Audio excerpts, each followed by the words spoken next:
Boys Garage. Today I'm going to be working on a 2010 Subaru Outback. I'm going to show you how to replace the license plate light bulb.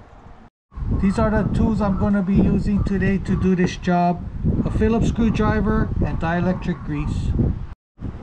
This is the part I'm going to be using today to do this job. This is a 194 light bulb. Okay, so I turned the light on, so only the passenger side is working.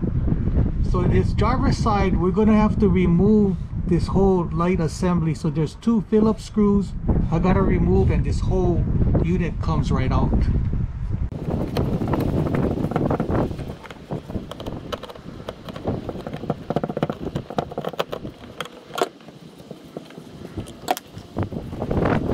Okay, taking apart the lens. So we're going to be pulling out this bulb. So I'm going to be putting some dielectric grease on my bulb, sticking it in the socket.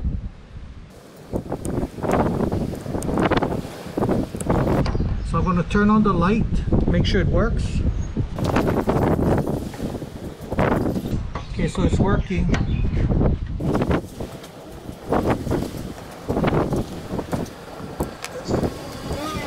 So I'm going to be putting back this light assembly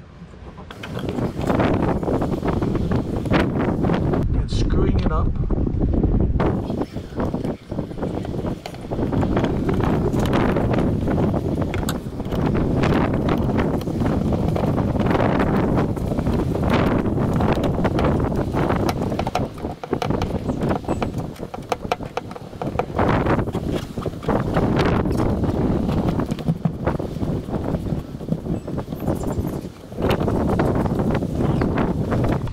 Okay, so you're good to go.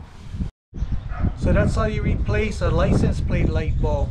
Make sure to subscribe, give me a thumbs up, and I see you in the next video. Aloha.